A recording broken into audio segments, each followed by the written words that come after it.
Hordoftoota daawwattoota keenyaa oduu isin dhageessisnaa oduu waliin aan Gaamteessaa Sabaati. Miseensi gumii sabaa adda bilisummaa Oromoo Jaal Amaan Filee irratti manni murtii Biltsiginnaa godina Arsii magaalaa Shaashamannetti argamu hidhaa waggaa 10tti murteessuun dhagahame. Miseensi gameessi gumii sabaa adda bilisummaa Oromoo Jaal Amaan Filee karaa nagaan namoota gara biyyaatti galan keessaa nama tokko yommuu ta'u, ergaa biyyatti galanis sirni nama nyaataa mootummaa Abiyyiin durfamu kun yeroo garaagaraatti hidhaa fi doorsisaa garaagaraa irraan geessisuunis barameera. Akkasumas erga waggaa lamaati asii hidhaa irratti kan argamu Jaal Amaan Filee qabsoo karaa nagaa uummata isaa keessatti gaggeessuuf dhaaba isaa waliin galee osoo jiru sirni nafxanyaa kun taa'iif dhaabii dhowwuun hidhaa keessatti mankaraarsisaa jiraachuun barameera. Jaal Amaan Filee hoogganaa adda bilisummaa Oromoo miseensa gumii sabaa ABO'ti.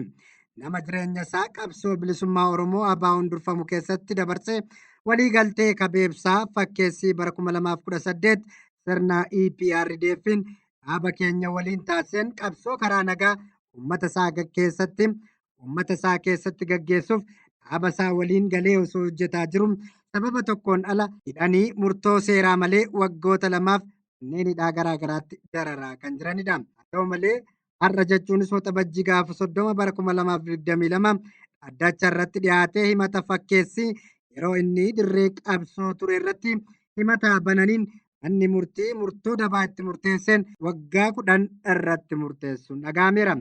Murtoo miseensota qondaalotaa fi hoogganoota adda bilisummaa Oromoo murtoo siyaasaati malee murtoo seeraa akka hin taane akkasumas ammoo badii balleessanii hidhamanii dararamaa jiran osoo hin taane ejjennoo isaanii qofaaf dararaa guddaa kan irra gahaa jirudha. Warri bilchiginnaa ofiifuu hin jirre sodaa fi yaaddoo adda bilisummaa Oromoo irraa qabduuf miseensa adda bilisummaa Oromoo keessaa falatti hiitee dararuu itti fufteetti.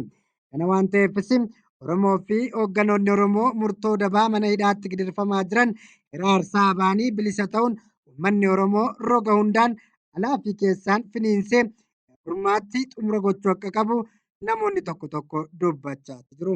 Waggaa lammaffaaf ajjeefamuu artistii keenya jaallatamaa Haacaaluu Hundeessaa ilaalchisee addi bilisummaa Oromoo ibsa baase. Faajjii qabsoo bilisummaa fi sagalee qeerroo bilisummaa Oromoo kan ta'e artistii keenya jaallatamaa Haacaaluu Hundeessaa waxabajjii gaafa 29 bara 2020 karaa jabina hamaadhaan ajjeefamee jira jechuun addi bilisummaa Oromoo ibseera.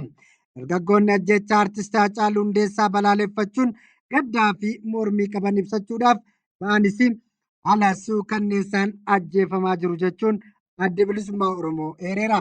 Itti dabaluunis kunis xiqqaannaan firoonni isaa fuuldura ulaa mana jireenyaa maatii Haacaaluu Hundeessaa magaalaa Ambootti argamu bakka namoonni gadda taa'anii jiranitti firoottan isaa haala suukanneessaadhaan ajjeefamaniiru jechuun ibseera.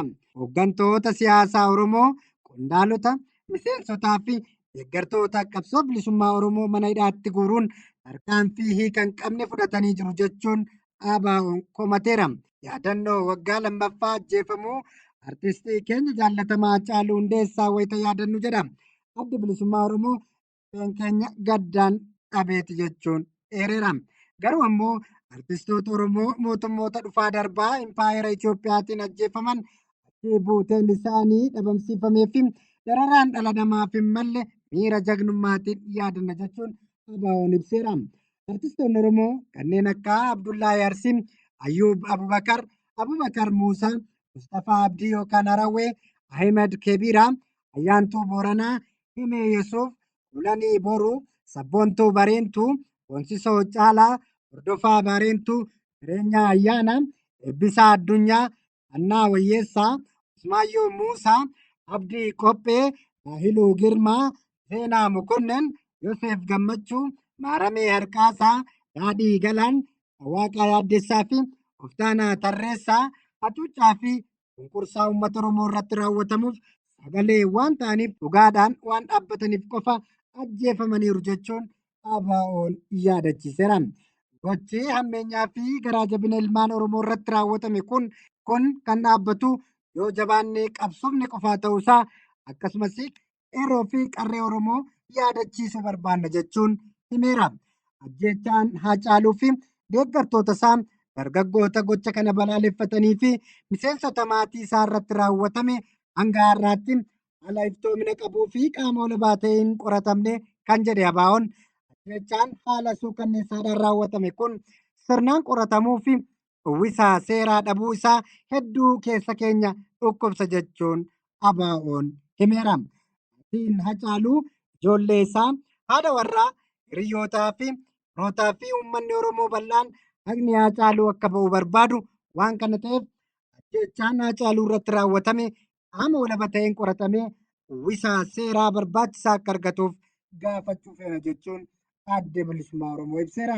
Oduu biraan godina kibba lixa shaggar aanaa Walisoo, aanaa Gooroo fi aanaa Wancii lola waraana bilisummaa Oromoo fi mootummaa bilisiginnaa gidduutti deemuun rakkoo hamaaf saaxilamaa jiraachuun barame.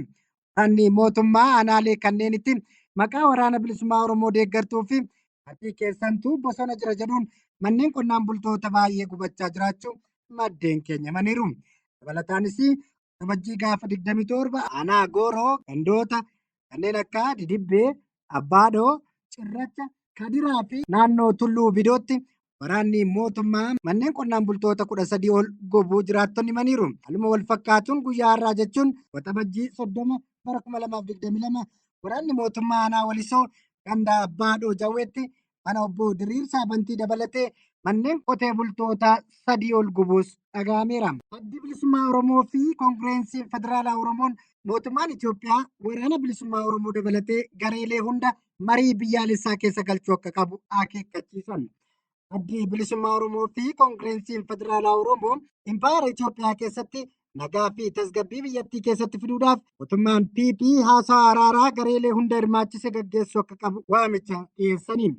Yaada paartilee lameen dhiyeessaniif kan deebii kennan waajjirri tajaajila koominikeeshinii impaayera Itoophiyaa mariin nuti goonu adda bilisummaa uummata Tigraay waliin qofadha jechuun ibsa miidiyaaleef kennan.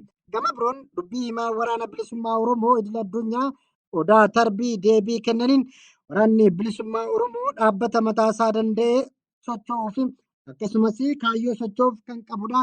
Kanaaf ammoo eenyu jalayyuu hin fiignu, yoo nagaan barbaachisaa ta'e ulaagaaleen guutamuu qabannuu guutee gara mariitti teenya jechuun ibsaniiru. Paartileen lameen kunis addi bilisummaa Oromoo fi paartiin Koongireensii Federaalaa Oromoo biyyattii keessatti nagaa waaraa ta'e fiduuf mariin hunda galeessa ta'e akka barbaachisu kanaan duras irra deddeebiin ibsaa turuun isaanii kan yaadatamudha.